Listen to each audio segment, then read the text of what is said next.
நமக்கு வேதத்துக்கு ஒத்து ஆண்டவர் சொல்ற காரியங்கள் இப்பொழுது என்ன நிறைவேறி கொண்டிருக்கிறது என்பதை தான் பார்க்க போகிறோம். வாங்க நேற்று வரைக்குள்ள போலாம். முதலாவதாக என்ன ரொம்ப அசைச்ச அல்லது பாதிச்ச ஒரு செய்தி என்னன்னா, பென்யமின் நெத்தன்யாகு இஸ்ரேலிய பிரதமர், அவருக்கு அரஸ்ட் வாரண்ட் கொடுத்துருக்குறாங்க. கொடுத்தது மட்டும் இல்லை, அமெரிக்கா உட்பட 120 நாடுகளுக்கு மேலே அதை அங்கீகரிச்சிருக்கிறாங்க. பல நாடுகள் பென்யமின் நெத்தன்யாகு தங்கள் ஊருக்குள்ளே வந்தால் அரெஸ்ட் பண்ணுவோம் அப்படின்னு சொல்லியிருக்கிறாங்க. அதில் விசேஷமாக எனக்கு ரொம்ப ஆச்சரியப்பட்டது என்னென்னா, ஜெர்மனி அதுக்கு மாற்ற ஒரு கருத்தை சொல்லியிருக்கு. என்ன அப்படின்னா, பென்யமின் நெத்தன்யாகு எங்களுடைய ஊருக்குள்ளே வந்தார்னா நாங்கள் அரெஸ்ட் பண்ண மாட்டோம். காரணம், ஏற்கனவே யூதர்களுக்கு நாங்கள் செய்தது, அதாவது நாசி காரியங்கள் நடந்ததை நாங்கள் மனசில் வச்சுருக்கோம், அதனால் இதை நாங்கள் செய்ய மாட்டோம் அப்படின்னு சொல்லியிருக்காங்க. இப்போ இந்த கைது வாரண்ட் பத்தாது, நெத்தன்யாக தூக்கில் போடணும், அவரை சாகடிக்கணும், எக்ஸிக்யூஷன் பண்ணணும் அப்படின்னு சொல்லி ஈரானிய தலைவர் அயதுல்லா அலி கோமேனி சொல்லியிருக்கிறாரு. இந்த கைதெல்லாம் பத்தாது, அவரையும் அந்த டிஃபென்ஸ் மினிஸ்டர் அவரையும் நீங்கள் தூக்கில் போடுங்க அப்படின்னு சொல்லியிருக்கிறாங்க. ஸோ இந்த மாதிரி கைது வாரண்ட்டு, இந்த மாதிரி சொல்லக்கூடிய ஸ்டேட்மெண்ட்ஸ், இது எதையும் அவர்களை எதுவும் செய்ய போகிறது என்பது தான் நிதர்சனமான உண்மை. சரி, இந்த அரெஸ்ட் வாரண்ட் எந்த அளவுக்கு எஃபெக்ட்ஃபுல்லாக இருக்கும், எந்த அளவுக்கு இது பெரிய மாற்றத்தை கொண்டு வரும், இல்லை பென்யமின் நெத்தன்யாகு இதை கண்டு ஏதாவது பயந்துட்டாரா, அப்பாலஜைஸ் பண்ணாரா, இதெல்லாம் நம்ம பார்த்தோம்னா, இதை கவனிச்சுட்டே இருக்கும்போது எனக்கு இன்னொன்று தோணுச்சு. சரி, இன்னைக்கு இவருக்கு அரெஸ்ட் வாரண்ட் கொடுத்துருக்காங்களே, இதுக்கு முன்னாடி யார் யாருக்கெல்லாம் அரெஸ்ட் வாரண்ட் கொடுத்தாங்க, எந்தெந்த உலகத் தலைவர்களை அரெஸ்ட் பண்ணாங்க அப்படின்னு பார்க்கணுன்னு தோணுச்சு. நான் போய் பார்த்தேன். அதில் முதலாவதாக நம்ம காலகட்டத்தில் இந்த ஜென்ரேஷன், நான் சொல்கிறது ஒரு 20 வருஷத்துக்குள்ளேன்னு வச்சுக்கோங்களேன், அதில் முதலாவது நமக்கு தெரிஞ்ச யாருக்கு கொடுத்துருக்காங்கன்னு கேட்டிங்கன்னா, விளாடிமிர் புதினுக்கு கொடுத்துருக்குறாங்க. 2023 மார்ச் மாதம் புதினுக்கு கைது வாரண்ட் கொடுக்கப்பட்டது. அதாவது உக்ரைனை அவர் தாக்குனதுனால அங்கே ஏற்பட்டதான கொலைகள்னால, படுகொலைகள்னால அவங்களுக்கு அரெஸ்ட் வாரண்ட் அப்படின்னு அவங்க சொல்லியிருக்கிறாங்க. ஐசிசி, அதாவது இன்டர்நேஷ்னல் கிரிமினல் கோர்ட் அப்படின்னு சொல்லுவாங்க, இதில் எந்த நாட்டுக்கு போனாலும் அவர் அரெஸ்ட் பண்ணபடி சொல்லியிருந்தாங்க. அதுக்கப்புறம் புதின் இன்ன வரைக்கும் வெளியே தான் இருக்கிறாரு, எந்த அரெஸ்ட் வாரண்ட் நடக்கலை. ஒருவேளை புதின் ரஷ்யா விட்டு வெளியே போகலையா அப்படின்னு பார்த்தீங்கன்னு சொன்னால், சைனாக்கு போயிருக்கிறாரு, நார்த் கொரியா போயிருக்கிறாரு. சரி, இவங்கெல்லாம் ஐசிசியில் இல்லாத நாடுகள் அப்படின்னு சொன்னாலும் மங்கோலியாவுக்கு போயிருக்கிறார். மங்கோலியா வந்து இந்த இன்டர்நேஷ்னல் கிரிமினல் கோர்ட்டை மதிக்கிற ஒரு நாடு, அதாவது அதில் மெம்பராக இருக்கிற ஒரு நாடு. அங்கே போயிருக்கிறாரு. அவங்களுக்கு ரெட் கார்பெட், சிவப்பு கம்பள விரிப்பு கொடுக்கப்பட்டது. அதாவது ஐசிசினால் கிரிமினலாக அறிவிக்கப்பட்டு கைது வாரண்ட் பிறப்பிக்கப்பட்ட புதினுக்கு அங்கே ரெட் கார்பெட் கொடுக்கப்பட்டிருக்கு. ரெண்டாவதாக 2009-10 அல் பசீர் அப்படின்னு சொல்லக்கூடிய சூடான் நாட்டினுடைய தலைவருக்கு கொடுக்கப்பட்டிருக்கு. அங்கே மேற்கு பகுதியில் அவர் ஏற்படுத்தினான யுத்தத்தில் அங்கே ஜனங்கள் மாண்டதுனால அவருக்கு அது கொடுக்கப்பட்டிருக்கு. இவர் பார்த்தீங்கன்னு சொன்னால் 2015 சவுத் ஆப்பிரிக்காவுக்கு போயிருக்கிறார். ஏன் இதை போயிருக்காருன்னு சொன்னால், அரெஸ்ட் பண்ணலைன்னு சொல்கிறேன். சவுத் ஆப்பிரிக்காலாம் ஐசிசியோடைய மெம்பர். ஸோ அப்படி போகும்போது அங்கே இவர் அரெஸ்ட் பண்ணலை. மூணாவதாக நீங்கள் பார்த்தீங்கன்னு சொன்னால், கடாஃபி 2011 கொடுக்கப்பட்டது. பின்னாட்களில் கடாஃபி புரட்சியாளர்களால் கொல்லப்பட்டார்னு பார்க்கிறோம். நான்காவது வில்லியம் ருடோ, கென்யாவுடைய தலைவர், 2011 இவருக்கும் கொடுக்கப்பட்டது. அதற்கு பிறகு இவர் அரசியலில் ஆட்சிக்கு போயிடத்துக்கு வந்து 2014 ஜெயிச்சதுனால அந்த கேஸ் வித்ட்ரா பண்ணப்பட்டது, அவருக்கு விடுதலை கொடுத்துட்டாங்க. அடுத்தபடியாக 2011 லாரண்ட் பேக்யோ என்று சொல்லக்கூடிய ஐவரி கோஸ்ட் தலைவர், 2011 இவருக்கு கொடுத்துருக்குறாங்க. இதுவும் 2021 அந்த அரெஸ்ட் வாரண்ட் வாபஸ் வாங்கப்பட்டிருக்கு.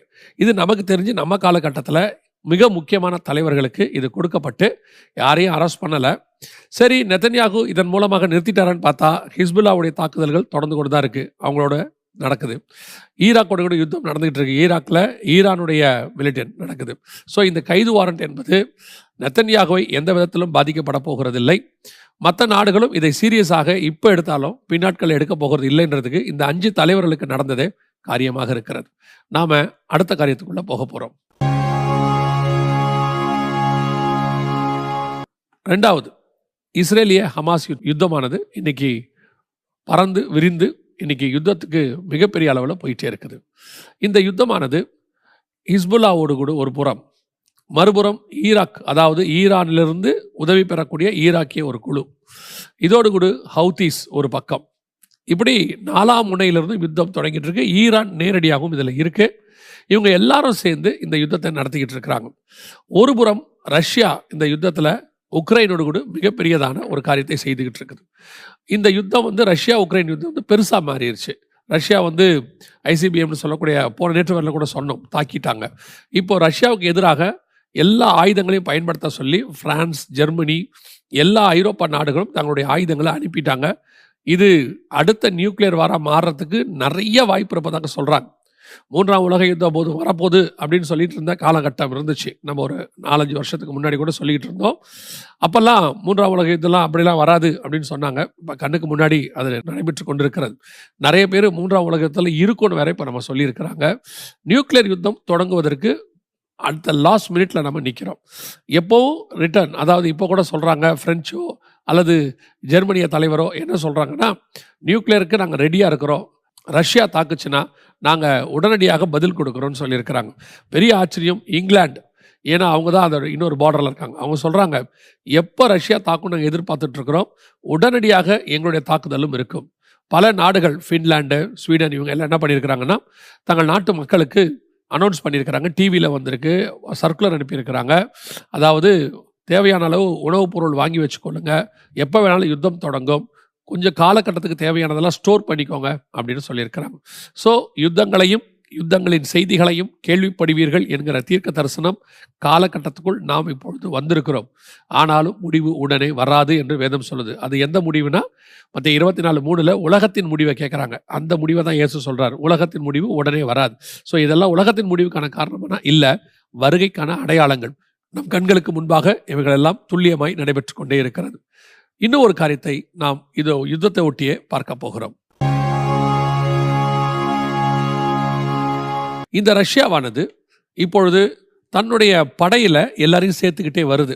ஃபஸ்ட்டு நார்த் கொரியாவிலேருந்து ஒரு குரூப்பை அவங்க சேர்த்தாங்க, நம்ம எல்லாருக்கும் தெரியும். இப்போ ஹவுதீஸ் ஏமன்லேருந்து ஒரு குரூப்பை சேர்த்துருக்குறாங்க. இப்போ ரஷ்யா புறப்பட்டு வருது. எசேக்கியேல் 38 நீயும் உன்னோடு கூடின உன் கூட்டத்தையும் அப்படின்னு இருக்கு. எசேக்கியேல் 38 ஆண்டவர் சொல்லும் பொழுது 6-7 வசனத்தில், நீ ஆயத்தப்படு, ஒரு கூட்டத்தை ஆயத்தப்படுத்து, நீ அவர்களுக்கு காவலனாயிரு. இந்த வசனம் பர்டிகுலராக நேரடியாக ரஷ்யாவுக்காக சொல்லப்பட்ட வசனம். எசேக்கியேல் 38:2 ரோஷ்ங்கிற வார்த்தை இருக்கு. ஸோ இப்போ ரஷ்யா உன்னோடு கூடின கூட்டத்தை அப்படின்னா, இப்போ ஹவுதீஸை கூட்டியிருக்காங்க, நார்த் கொரியா கூட்டியிருக்காங்க.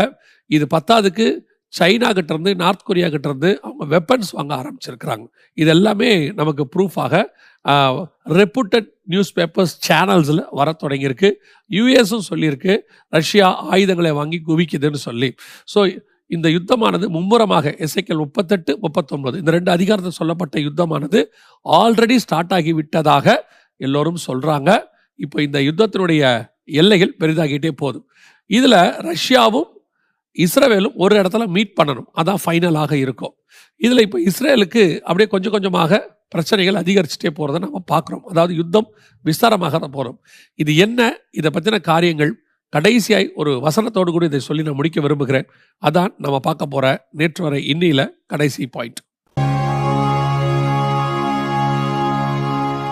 இஸ்ரேல் இந்த யுத்தத்தில் மிக மும்முரமாக போய்கொண்டிருக்கிறது. சகரியாவின் புஸ்தகம் 12ஆம் அதிகாரம் 6வது வசனத்தில் ஆண்டவர் ஒரு தீர்க்க தரிசனத்தை உரைத்திருக்கிறார். அந்நாளிலே யூதாவின் தலைவரை விறகுகளுக்குள்ளே எரிகிற அக்கினி அடுப்புக்கும் வைக்கோல் கட்டுகளுக்குள்ளே எரிகிற தீவெட்டிக்கும் ஒப்பாக்குவேன். அவர்கள் வலதுபுறமும் இடதுபுறமாக புறப்பட்டு சுற்றிலும் இருக்கிற எல்லா ஜனங்களையும் பட்சிப்பார்கள். எருசலேம் திரும்பவும் தன் ஸ்தானமாகிய எருசலேமிலே குடியேற்றப்பட்டிருக்கும். ட்ரம்ப் வந்தபோது எருசலேம் அனௌன்ஸ் பண்ணப்பட்டது தலைநகராக, அதாவது அஃபிஷியலாக சொல்லப்பட்டது. இன்னும் தலைநகரக்குரியதான எதுவும் அங்கே தொடங்கப்படவில்லை. தலைநகரம் சொல்லியாச்சு, அனௌன்ஸ் பண்ணியாச்சு, அதான் தலைநகரம் தான். ஆனால் பார்ட்டா டெல் அவிவும் இருக்குது, அட்மினிஸ்ட்ரேஷன்லாம் இன்னும் அங்கே தான் இருக்குது. இப்போ இந்த யுத்தத்தில் டெல் அவிவ் மிகப்பெரியதான பாதிப்பை சந்திக்குது. அடுத்து ஜெருசலேம் தலைநகராக மாறும். அதாவது அஃபிஷியலாக மட்டும் இல்லை, எல்லா விதத்திலும் எருசலேம் மட்டும்தான் தலைநகராக இருக்கும். இப்போ அதுக்கு முன்னாடி நடக்க வேண்டிய வசனம் தான் இது. ஏன்னா இதெல்லாம் முடிஞ்ச பிறகு எருசலேம் திரும்பவும் தன் ஸ்தானமாக எருசலேமிலே குடியேற்றப்பட்டிருக்கும். இப்போ யூதாவின் தலைவர் அந்த காலத்தில் அந்நாளிலே அப்படின்னு இருக்கு. இந்த காலத்தில் எருசலேம் தலைநகராக மாறினது 2018 நம்ம எல்லாருக்கும் தெரிஞ்ச ஒரு விஷயம். 17-18 அந்நாளிலே யூதாவின் தலைவர், இப்போ இருக்கிற பென்யமின் நெத்தன்யாகுவை அது குறிக்கிறது. அந்நாளிலே யூதாவின் தலைவரை விறகுகளுக்குள்ள இருக்கிற அக்கினி அடுப்புக்கும் வைக்கோல் கட்டுகளுக்குள் எரிகிற தீவெட்டிக்கும் ஒப்பாக்குவேன். அவர் என்ன செய்வாங்களாம், தைரியமாக அவர்கள் எழும்பி நாலாபுறமும் பட்சிப்பார்கள் அப்படின்னு. இப்போ இஸ்ரவேல் அதைத்தான் செய்யுது. பென்யமின் நெத்தன்யாகு எதற்குமே பயப்படாம இதை செஞ்சுக்கிட்டே இருக்கார். அதுக்கு முந்தின வசனத்தை வாசிச்சு பாருங்க. யூதாவின் தலைவர் தங்கள் இருதயத்தில் என்ன சொல்லுவாங்கன்னா, தங்கள் தேவனுடைய துணையினால் எங்களுக்கு பலனானவர்கள் என்று அப்போது யூதாவின் தலைவர் தங்கள் இருதயத்திலே சொல்லுவார்கள். பென்யமின் நெத்தன்யாகுடைய ஒவ்வொரு ஸ்டேட்மெண்ட்டையும் பாருங்க, பைபிள் கோட்டோடு கூட தங்கள் தேவன் அவங்களுக்கு என்ன உதவி செய்யறாரு அப்படிங்கறத சொல்லி தான் அவர் சொல்லிட்டே இருக்கிறார். I do read the Bible. The Bible says that there is a time for peace and a time for war. God bless Jerusalem, the eternal undivided capital of Israel. சரியாக 5-6 வசனம். இப்போ இவங்க இடதுபுறமும் வலதுபுறமும் பெருகுறாங்க. ஒரு பக்கம் லெபனான் சைடு போயிட்டு இருக்கிறாங்க, ஒரு side இஸ்ரவேல் காசா side, இந்த பக்கம் ஹவுதீஸ், இந்த பக்கம் அந்த பக்கம் ஈராக்கு தாக்க தொடங்கி இருக்கிறாங்க. ஈரானை தாக்க தொடங்கி, ஈரான் கிழக்கில் இருக்கு, ஈராக் வடக்கில் இருக்கு. இந்த பக்கம் மேற்கு கரை பகுதியில் வெஸ்டர்ன் சைடு மேற்கு கரை பகுதிக்கு போறாங்க. நாலாபுரமும் அவர்கள் போய்கொண்டிருக்கிறார்கள். இந்த 5-6 வசனம் 100% நிறைவேறி கொண்டே இருக்கிறது. இதனுடைய முடிவு எருசலேம் தலைநகராக மாறும். எருசலேமிலே 3வது தேவாலயத்தை அவர்கள் கொண்டு வருவார்கள். இந்த யுத்தத்தை அவங்க என்ன ஃபோக்கஸ் பண்றாங்கன்னா, ட்ரம்ப் வந்துட்டார்னா இது வேற மாதிரி இருக்கும்னு எதிர்பார்க்குறாங்க. ஆனால் அதே நேரத்தில் ஜோ பைடன் கவர்மெண்ட் என்ன சொல்லுது, ட்ரம்ப் வந்து ரஷ்யாவோட சுமூகமாக போயிடுவார், அது யூரோப்புக்கு ப்ராப்ளமாக வரும்ன்ட்டு இந்த ட்ரம்ப் வந்தாலும் யுத்தத்தை நிறுத்த முடியாத அளவுக்கு போகிறதுக்குள்ள ஒரு விஷயத்தை செஞ்சுட்டு போயிடணும்னு